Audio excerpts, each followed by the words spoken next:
Memeriahkan HUT ke-68, Bali Pos menggelar KMB Food Truck Festival di lapangan Lumintang, Denpasar. Festival juga diramaikan 23 stand makanan tradisional dan modern, serta pertunjukan band indie. KMB Food Truck Festival yang baru saja dibuka Jumat pagi kemarin diramaikan 23 truk makanan, baik yang menawarkan cita rasa lokal khas Bali hingga ragam kuliner internasional. Menurut pakar penjajah stand, KMB Food Truck Festival telah mampu menarik minat pengunjung, baik yang ingin berwisata kuliner maupun yang sekedar menonton pertunjukan band indie. Jenis makanan yang ditawarkan pada festival ini sangatlah variatif dan inovatif, seperti burger babi kecap, burger betutu, kue cubit, kebab, pizza crispy, ragam sate, hingga klepon, dan nasi pecel.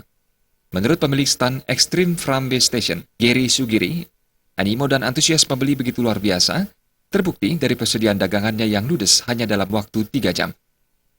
Kalau untuk animo pembeli ya lumayan ya, dari tadi kita sudah sold out di baksonya, karena Bali mungkin banyak bakso ya.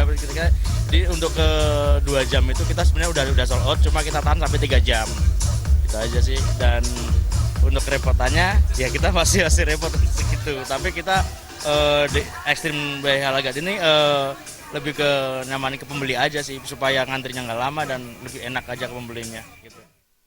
Daya beli yang tinggi rupanya tidak hanya dirasakan oleh stand milik Gary, namun juga stand klepon Tanah Lot milik Jaya Antara. Menurut Jaya, seluruh persediaan kleponnya juga habis. Animonya sangat luas sekali dan semangat kayaknya, apalagi ini menjelang weekend. Dilihat dari kue yang saya jajakan atau yang saya tampilkan di stand ini, sesi pagi tadi sudah habis, jadi saya harus drop lagi.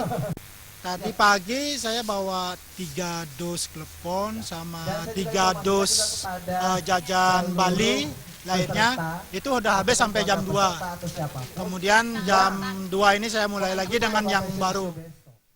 Festival tidak hanya memanjakan pengunjung dengan keragaman makanannya, namun juga pertunjukan beberapa band indie, antara lain Leisure, Malaikat Band, Olan, dan Adi Band, serta masih banyak lagi. Secara keseluruhan, para peserta dan pengunjung berharap agar Food Truck Festival dapat digelar secara rutin dan dapat memperluas promosinya. Selain itu, jenis truk untuk menjajakan produk-produk pangan diharapkan dapat lebih variatif. Ya, Pertiwi dan Sufyan.